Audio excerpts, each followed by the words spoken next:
కాంగ్రెస్ ఏడాది పాలనలో అన్ని గారడీలే తప్ప అభివృద్ధి లేదని కేంద్ర మంత్రి రాష్ట్ర బీజేపీ అధ్యక్షుడు కిషన్ రెడ్డి విమర్శించారు. కాంగ్రెస్ బీఆర్ఎస్ పాలనకు ఏమాత్రం తేడా లేదని ఆరోపించారు. కేసీఆర్ రేవంత్ రెడ్డి కవలపిల్లల లాంటి వారని ఘాటుగా విమర్శించారు. కేసీఆర్ మాదిరిగానే రేవంత్ రెడ్డి అహంకారపూరితంగా వ్యవహరిస్తున్నారని ఫైర్ అయ్యారు కిషన్ రెడ్డి. రాష్ట్రంలో నిజమైన మార్పు రావాలంటే అది బీజేపీతోనే సాధ్యమన్నారు కిషన్ రెడ్డి. ఈ యొక్క సంవత్సరం పాలన చూస్తే పూర్తిగా గాలి మాటలు తప్ప మరి ఏ రకమైనటువంటి హామీ కూడా ఇవ్వలేదు, ఏ రకమైనటువంటి హామీలు అమలు చేయలేదు. ఈ రోజు మనం వేస్తా ఉన్నాను, గతంలో ఏ మార్పు అయితే రావాలనుకున్నామో ఈ రాష్ట్రంలో మార్పు రాలా. తెలంగాణ రాష్ట్రం వచ్చిన తర్వాత తెలంగాణకు మేలు జరగల.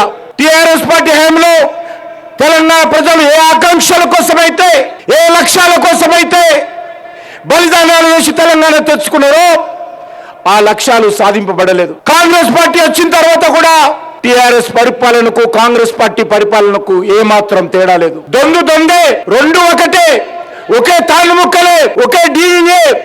కవల పిల్లలు కేసీఆర్, రేవంత్ రెడ్డి కవల పిల్లలు లాంటి వారు. అదే అహంకారపూరితమైనటువంటి భాష, అదే అహంకారపూరితమైనటువంటి పరిపాలన, అదే రకమైనటువంటి అవినీతి పాలన, అదే రకమైనటువంటి కాంగ్రెస్ టిఆర్ఎస్ పార్టీ యొక్క కుటుంబ పాలన, ఇచ్చినటువంటి హామీలు అమలు చేయనటువంటి పాలన ఈరోజు మనం చూస్తా ఉన్నాం. అందుకే ఈ రోజు రాష్ట్రంలో నిజమైనటువంటి మార్పు రావాలంటే తెలంగాణ ఉద్యమకారులు, తెలంగాణ ప్రజలు, తెలంగాణ మేధావులు వాళ్ళ ఆకాంక్షలకు అనుగుణంగా ఈ రాష్ట్రంలో నిజమైనటువంటి ప్రజాప్రభుత్వం రావాలంటే అది ఒక భారతీయ జనతా పార్టీ ద్వారానే సాధ్యమవుతుంది.